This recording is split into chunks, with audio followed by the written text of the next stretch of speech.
Murder case में Olympic medal जीतने वाले सुशील कुमार का नाम आने से हर कोई हैरान है। सवाल ये है कि देश के लिए दो ओलंपिक मेडल जीतने वाले चैंपियन कैसे हत्या के केस में फंस गया। इस बारे में हमने पहलवान बजरंग पूनिया से भी बातचीत की। बजरंग पूनिया का कहना है कि दुनिया का कोई खेल हिंसा नहीं सिखाता और ये कहना गलत होगा कि रेसलर हिंसक होते हैं। बजरंग पूनिया से आने वाले ओलंपिक के बारे में भी बातचीत की, सुनिए। टोक्यो ओलंपिक्स में भारत की तरफ से जितने भी एथलीट्स जा रहे हैं उनमें अगर गोल्ड मेडल के प्रबल दावेदारों का जिक्र हो तो सबसे ऊपर रेसलर बजरंग पूनिया का नाम आता है। क्या बनाता है बजरंग को गोल्ड मेडल के लिए टॉप कंटेंडर और कैसी चल रही है उनकी तैयारी, इन सभी चीजों के लिए बात करने के लिए आज खुद बजरंग हमारे साथ मौजूद है एबीपी न्यूज पे। बजरंग, बहुत बहुत स्वागत है आपका एबीपी न्यूज पे। धन्यवाद मैडम। बजरंग, ये जो टोक्यो ओलंपिक्स हो रहे हैं, पिछले साल होने वाले थे, पोस्टपोन होके इस साल होने वाले हैं। बहुत ही अजीब से सर्कमस्टांसेस हैं। जाहिर तौर पर आपकी तैयारियों में भी कुछ फर्क पड़ा होगा। कैसी चल रही है तैयारी? बिल्कुल मैडम, सबसे पहले तो मैं आपको बताऊं, जो कोविड की सिचुएशन चल रही है वो एक एथलीट के लिए नहीं, सभी के लिए प्रॉब्लम है। और रेसलिंग के लिए तो और ज्यादा प्रॉब्लम है क्योंकि हमारा कॉन्टेक्ट स्पोर्ट है और एक दूसरे के से डॉक्टर बोल रहे हैं कि भाई एक दूसरे के टच में ही होता है कोविड। तो हमें खुद को सेफ भी रखना है और अपनी तैयारी भी करनी है। और एक साल का जो हमें जो कोरोना में टाइम मिला है तो उसका हमें और ज्यादा फायदा उठाना है क्योंकि सभी की ट्रेनिंग बंद थी कोविड में। और इंडिया में अभी भी कोविड दोबारा से एक बार फिर से केस बढ़ने लग गए थे, अभी तो कंट्रोल में दोबारा कंट्रोल होने लगे हैं। अभी इंडिया कैंप भी नहीं है और पार्टनर की बहुत ज्यादा प्रॉब्लम हो रही थी अभी फिलहाल। और अब हमारे पास टाइम भी इतना नहीं है कि भाई हम उन चीजों को अवॉइड कर दे, क्योंकि पिछले हमें एक साल का टाइम मिला था कि भाई हम तैयारियां करें, जी। पर कोविड ने सब कुछ रोक रखा था। तो उस चीज की वजह से अभी 2-2.5 महीने बचे हैं। अभी जो अभी हमें सबसे ज्यादा जरूरत है स्पारिंग पार्टनर की। तो उस चीज को ध्यान में रखते हुए अभी जो रेसलिंग फेडरेशन ने जो मिलके एक शेड्यूल बनाया है, पोलैंड टीम जा रही है, रैंकिंग सीरीज है वहाँ पे। पहले तो उन्होंने भी बहुत दिन बाद उन्होंने इनविटेशन भेजा है।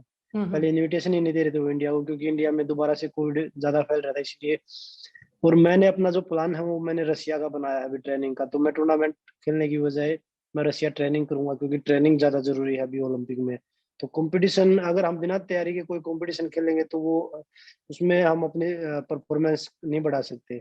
तो हमें जरूरी है, अभी 2-2.5 महीने बचे, हमें तैयारी अच्छे से करें और ओलंपिक में अच्छा प्रदर्शन करें। मैं आपके और भी इंटरव्यूज पढ़ रही थी, अभी जो आपने हाल फिलहाल में दिए हैं। आपने बोला कि इस दौरान स्पारिंग पार्टनर मिलना तो एक चैलेंज था ही, साथ ही अपने वेट को कंट्रोल करना और फिटनेस को ध्यान में रखते हुए रहना, ये भी चैलेंज रहा। अब बिल्कुल देखिए, अभी अगर स्पारिंग करते हैं, मैट पे ट्रेनिंग करते हैं, तो हम एक दिन में 2-3 किलो वेट कम कर लेते हैं ट्रेनिंग में, हम्म। एक ट्रेनिंग में। हम्म। और अगर हम स्पारिंग नहीं कर पाते तो हम अगर हम कोई भी ट्रेनिंग पावर की ट्रेनिंग करते, तो पावर की ट्रेनिंग जब भी करता, चाहे कोई एथलीट है या कोई भी है, आम आदमी भी है, तो उसमें वेट गेन होता है। तो हम डाइट भी एक एथलीट के हिसाब से लेते हैं, ये नहीं कि भाई हम एक बॉडी बिल्डर के हिसाब से लेते हैं। तो उन चीजों का फर्क पड़ता है जब तक हम मैट पे ट्रेनिंग नहीं करते। वेट को कंट्रोल रखना भी एक चुनौती होती है, क्योंकि अभी डे टू डे फाइट भी और वेट भी सेम डे है। हम्म। तो वो चीजें मुश्किल है। तो उन चीजों को भी हमें ध्यान में रखना है, डाइट का भी पूरा ध्यान रखना है और स्पारिंग पार्टनर का भी, क्योंकि मैंने अभी एक प्लान बनाया था कि भाई मैं ओलंपिक तक इंडिया में ट्रेनिंग करूंगा। तो मैंने 5-6 स्पारिंग पार्टनर बाहर से बुलाने की ट्राई करी थी। तो ये नहीं कि भाई फेडरेशन ने भी पूरी हेल्प करी और टॉप्स बना रखे जो ओलंपिक पोडियम के लिए, जो टॉप खिलाड़ी हैं उनके लिए एक टॉप स्कीम बनाई जो ओलंपिक जी। क्वालिफाई है। और भारतीय खेल प्राधिकरण है, उन्होंने भी खूब सपोर्ट किया। तो वो हो नहीं पाया पार्टनर का। तो हम्म। इसमें हम जो कोविड की सिचुएशन इसीलिए नहीं हो पा रहा, नहीं तो हर चीज मतलब हर चीज मिल सकती थी। तो मतलब कोविड ने सब चीजों को रोका है, ट्रेनिंग को भी, और मतलब हर चीज को, एक आम नागरिक की आप जिंदगी देखे तो उसको भी रोक के खड़ा है कोविड। बिल्कुल, तो और ये यही है कि किसी भाई को अभी नहीं पता था कि इस तरह के हालात हो जाएंगे। तो जो आपने अपने लिए रशिया का प्लान बनाया है, उसमें आपके क्या एक्सपेक्टेशन है कि वहां पे आप क्या अपनी वेट कैटेगरी के बाकी जो नामी गिरामी रेसलर्स हैं उनसे मिलोगे, उनके साथ स्पारिंग हो पाएगी, प्रैक्टिस हो पाएगी? बिल्कुल उम्मीद तो यही है, क्योंकि मैं पहले भी वर्ल्ड चैंपियनशिप से पहले भी वहीं पे ट्रेनिंग करने के लिए गया था और अच्छे खिलाड़ी हैं, क्योंकि उधर उस सेंटर में, जिस सेंटर में मैं ट्रेनिंग करने के लिए गया था, पिछली बार जो ओलंपिक चैंपियन है सोसलान रमानो, और एक अभी जो 70 किलो में जो वर्ल्ड चैंपियन बना था डेविड है, जो अभी रशिया की तरफ से 74 में ओलंपिक में आ रहा है शादी को, वो भी उसी सेंटर से। 86 वाला भी सेंटर बहुत अच्छा है, और उम्मीद कर रहे हैं कि भाई अच्छे पार्टनर मिले हमें और हम्म। अच्छी तैयारियां हों, क्योंकि अभी हमारे पास समय नहीं है कि भाई हम यहाँ इंडिया में बैठ के वेट करें कि भाई हम यहाँ पार्टनर बुला सकते हैं। तो उस चीज का तो मैंने अपना फैसला इसलिए बदला कि भाई बैठ के एक बार बात करी फेडरेशन में कि भाई ऐसे ऐसे यहाँ पे नहीं हो पा रहा है। तो तभी फेडरेशन बोले ठीक है, जो आपको ठीक लगे हम आपके साथ हैं, आप अपनी तैयारियां करो। तो फेडरेशन ने भी और साई ने भी खूब मतलब सपोर्ट किया कि भाई हाँ आप ट्रेनिंग करिए, और मैंने बोला कि भाई मैं वो टूर्नामेंट नहीं खेल पाऊंगा क्योंकि जी। तैयारी जरूरी है।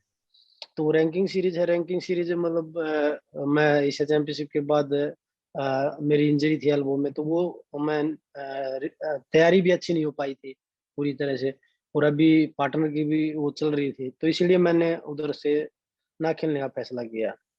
ठीक है, आपने सोच समझ के ये फैसला लिया है, लेकिन वैक्सीनेशन का क्या है? आपको दोनों डोज लग गई हैं? हाँ जी, मैंने दोनों डोज ले लिए हैं। तो उसके बाद आप सेफ फील कर रहे हैं, कॉन्फिडेंट फील कर रहे हैं? देखिए सेफ तो मतलब सेफ्टी तो डॉक्टर बोल रहे हैं कि भाई दोनों वैक्सीन लगवाने के बाद भी आपने सेफ्टी तो खुद बरतनी पड़ेगी। ये नहीं कि भाई आपको वैक्सीन लगी तो आपको कोविड नहीं हो सकता, क्योंकि बहुत सारे केस हैं जिन्होंने दोनों वैक्सीन लेने के बाद दोबारा से कोविड पॉजिटिव आए हैं। हम्म। और हमारे पास तो अभी समय भी नहीं है कि भाई हम रिकवरी कर लेंगे उस चीज को, तो समय बहुत नजदीक आ गया है। तो अभी मैं अपनी तरफ से पूरी सेफ्टी कर रहा हूँ कि भाई मैं कहीं बाहर ना जाऊं और ना किसी दूसरे आदमी से मिलूं। तो बिल्कुल। उन चीजों का भी ध्यान रख रहे हैं, और ट्रेनिंग पे भी फोकस है कि भाई हाँ ट्रेनिंग भी पूरी तरह होनी चाहिए, क्योंकि अभी मैंने बताया कि टाइम है नहीं। अच्छा, जब आप ओलंपिक मैट पे उतरेंगे तो पता नहीं हमें मौका मिल पाएगा कि नहीं आपसे बात करने का, लेकिन आप किसको अपना सबसे बड़ा चैलेंजर मानते हैं ओलंपिक्स में? देखिए अभी मैं मेरे 65 में अगर आप देखें तो मतलब वर्ल्ड के जो जितने भी वेट है सबसे टफ टूर्नामेंट 65 का है, क्योंकि उसमें कोई भी अगर आप किसी से भी बात करेंगे तो कोई फेवरेट खिलाड़ी नहीं है कि भाई हाँ ये हम चैंपियन बनेगा, क्योंकि हर वेट में एक दो फेवरेट खिलाड़ी हैं सबके कि भाई ये चैंपियन बनेंगे। हम्म। तो 65 ऐसा है, तो मैं मेरा मानना है चाहे किसी के भी साथ बाउट हो, क्योंकि अपनी कंट्री से जो भी आता है, जो क्वालिफाई 16 खिलाड़ी पहले 20 क्वालिफाई करते थे, अभी कम करके 16 क्वालिफाई कर रहे हैं, और 16 के 16 में सब ये आएंगे कि भाई हम मेडल जीत के लेके आए अपनी कंट्री के लिए। हम्म। तो मेरा मानना है कि जिसके साथ मेरी बाउट हो, चाहे पहली बाउट हो या वह आखिरी बाउट हो, तो मैं वो बाउट फाइनल खेल के समझूंगा, फाइनल समझ के खेलूंगा, चाहे वो बिल्कुल। मेरी फर्स्ट बाउट है या मेरी सेकंड बाउट है। तो मेरा मानना यही है कि मैं अपनी तरफ से बेस्ट करूं, चाहे वो किसी भी खिलाड़ी के साथ है। और हम जानते हैं कि आप बहुत अच्छा परफॉर्मेंस देंगे, हम सबकी उम्मीद आपसे जुड़ी हुई है। बजरंग, धन्यवाद जी। अभी पिछले कुछ दिनों रेसलिंग इतना बड़ा एक खेल है, हमारे देश में बहुत लोग पसंद करते हैं, लेकिन कुछ विवादों से घिर गया कुछ नामों की वजह से। तो जो मैंने सोशल मीडिया पे पढ़ा वो ये था कि लोग कह रहे हैं ये खेल ही ऐसा है, इसमें हिंसक प्रवृत्ति आती है। उन लोगों को आप कैसे जवाब देंगे? देखिए ऐसा कुछ भी नहीं है, और मुझे नहीं लगता ऐसा कुछ है, पर इस पे मैं ज्यादा नहीं बोल पाऊंगा, क्योंकि हर आदमी का आप अपना विचार होता है।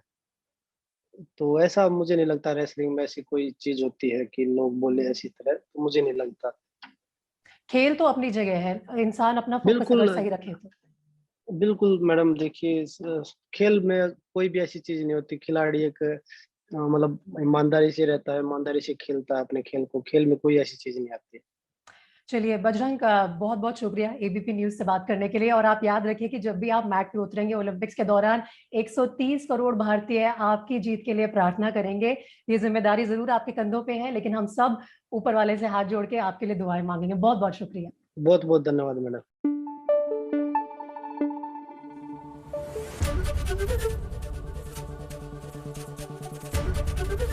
एबीपी न्यूज आपको रखे आगे।